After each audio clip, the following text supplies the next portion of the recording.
জামায়াতে ইসলামের সাবেক আমির মরহুম অধ্যাপক গোলাম আজমের ছেলে সেনাবাহিনীর সাবেক ব্রিগেডিয়ার জেনারেল আবদুল্লাহিল আমান আজমি দাবি জানিয়ে বলেছেন, মুক্তিযুদ্ধ নিয়ে বাংলাদেশের সঠিক ইতিহাস যেন জনগণের মাঝে তুলে ধরা হয়।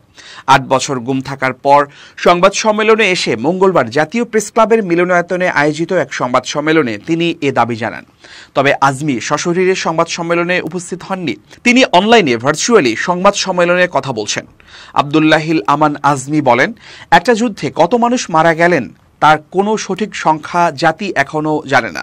১৯৭১ সালের মুক্তিযোদ্ধা নিয়ে শেখ মুজিবুর রহমান কোনো রকম জরিপ ছাড়াই মুক্তিযুদ্ধের শহীদদের সংখ্যা প্রকাশ করেন। তিনি বলেন, বাংলাদেশের জাতীয় সঙ্গীত যেন নতুন করে লেখা হয়।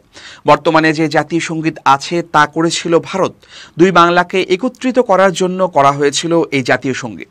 বাংলাদেশ স্বাধীন হয়েছে, তাই বাংলাদেশের জাতীয় সঙ্গীত নতুনভাবে হওয়া উচিত। বক্তব্যের এক পর্যায়ে ঢাকার পিলখানায় তৎকালীন সীমান্ত রক্ষা বাহিনী বিডিআরের সদর দপ্তরে বিদ্রোহে ৫৭ জন সেনা কর্মকর্তা হত্যাকাণ্ডের ঘটনার বদলা চান বলে উল্লেখ করেছেন ব্রিগেডিয়ার জেনারেল অবসরপ্রাপ্ত আবদুল্লাহিল আমান আজমি।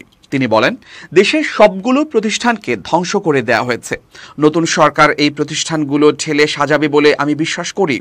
৮ বছর গুম থাকার পর কিছুদিন আগে বাড়ি ফেরেন আবদুল্লাহিল আমান আজমি। গত ৭ আগস্ট মধ্যরাতে তিনি পরিবারের কাছে ফেরেন।